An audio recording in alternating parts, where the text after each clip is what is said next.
The United States has expressed its intention to extend the African Growth and Opportunity Act legislation by another 16 years, a move welcomed by the South African government. Senator Chris Coons says Agoa is the cornerstone of Washington's economic relationship with sub-Saharan Africa. For reaction on this, we are now joined by Nedlac Community Constituency Head Thulani Tshefuta.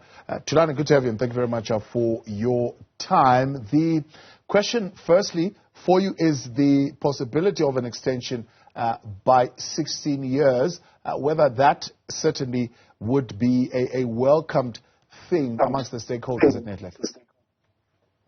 Well, good evening, and thank you very much, Mr. T, and your viewers, and thanks for having us in this conversation. The extension on its own is a welcome development.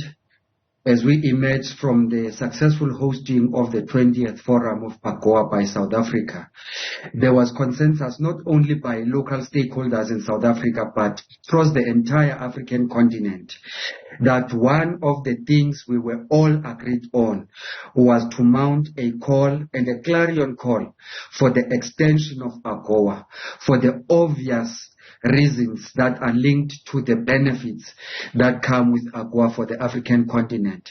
It is important to highlight that the majority of the stakeholders were calling for the normal 10-year extension.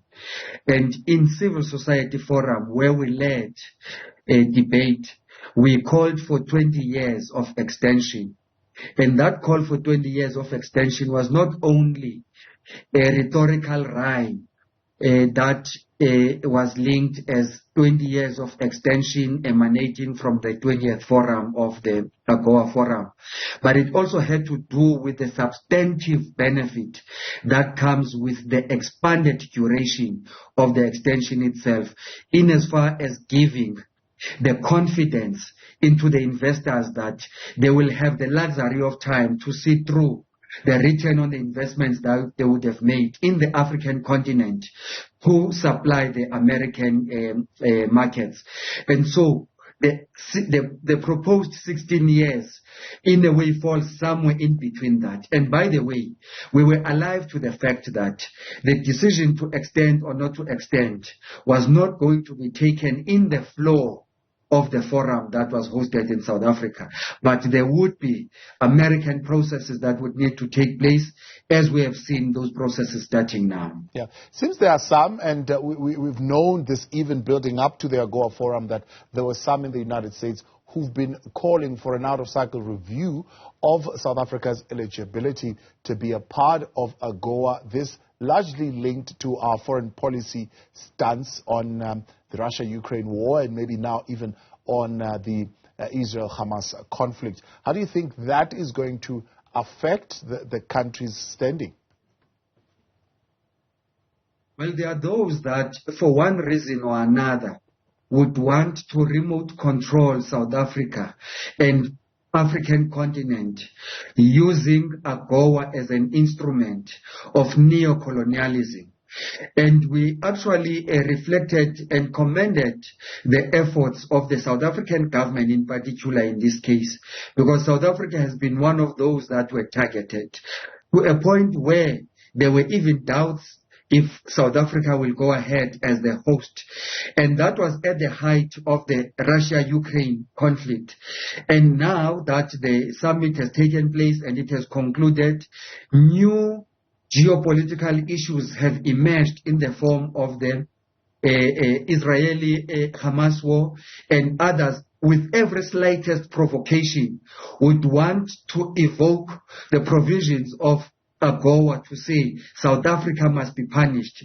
And we actually believe that the South African government and social partners led a formidable diplomatic engagement as a build-up to the 20th Forum, where we managed to mitigate the risk of the rise of all these geopolitical developments as the reason why the substance of the discussions in the 20th Forum should focus on those side issues other than the thrust of the trade that is entailed in Agoa. And so, in this time around, we believe as well that those calls must not be given the due credit that seeks to discredit the standing of various independent countries and want to subject them to the will of any other country for that matter, because as a matter of premise and principle, all foreign policy is premised on national interest. And so no one can assume the responsibility of wanting to dictate what then should be that national interest that South Africa pursues through a foreign policy. Yeah, the view that the South African foreign policy could be a foreign policy that is not in the interest of the United States seemingly comes to question here as one of the eligibility criteria that could be used, at least engaged in this particular instance, because of the activities that we would be engaged in. For example, now the recalling of the diplomats in Israel. It is an over-exaggeration to suggest that any political stance that South Africa is taking on these issues poses a security risk to the national interest of the United States of America. And we want to believe that the South African view must be taken in its complete form and not aspects that people do not agree with, because South Africa has been measured in communicating a balanced message of what should be done, and that on its own should not suggest that South Africa must be blindfolded into the appreciation of the reality of what is unfolding right in front of our eyes. It would be disingenuous of us to say, because there is Agoa to service, and therefore we turn a blind eye on justice or injustices that are happening anywhere else in the world. Our society has been premised on social justice, and so that is a position that we must stand for, regardless of who is involved. Does America also stand to lose quite a great deal by excluding South Africa from this agreement? Yes, indeed. Most definitely indeed. The majority of the countries that are part of Agoa, of which they use South Africa as a conduit into the very same American markets. South Africa, as it is now, is the second largest trading partner with the United States after China. The well-established value chains in the South African economy and markets that service the U.S. markets would be diminished, because one of the things that America stands to benefit out of this is access to the best quality products at competitive prices, which many other markets, even in the African continent, cannot afford.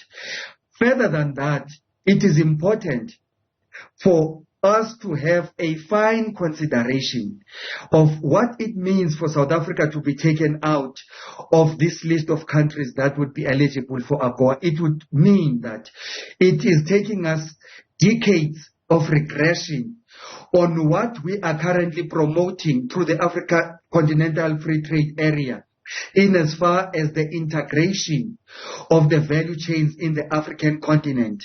Because when you deal with the South African markets, you are dealing with many other markets from the other African countries whose value chains contribute into the complete products that South Africa is taking out into the American markets. And so it will have dire consequences for all, including the U.S. itself. Interesting that you bring that. There are new rules seemingly that they're going to look at, or at least a change that would incorporate or integrate the Africa Free Trade Agreement into the Agoa Agreement, which in itself will now see not only just sub-Saharan Africa, but even countries from the north of Africa participating. And Senate here saying that the eligibility criteria would need to apply to those countries as well.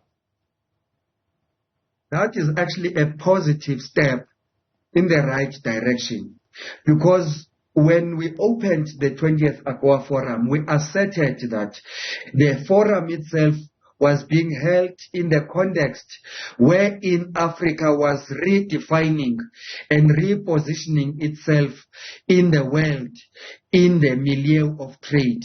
And one of such repositioning statements are directly extrapolated from the AfCFTA, because it is the Africa Continental Free Trade Area that is beginning to integrate the intra-African value chains, such that when these products are taken into the American markets, they are no longer nationally bound into South African products or whatever, but they carry a flag of being made in Africa with pride, which on their own would promote intra-Africa trade through the Africa Continental Free Trade Area. And so it is indeed a commendable move and a welcome step in the right direction. Thulani, I appreciate your time. Thank you, sir, very much for coming on, as always, and being a part of our conversation. That's Nedlac Community Constituency Head Thulani Tshefuta.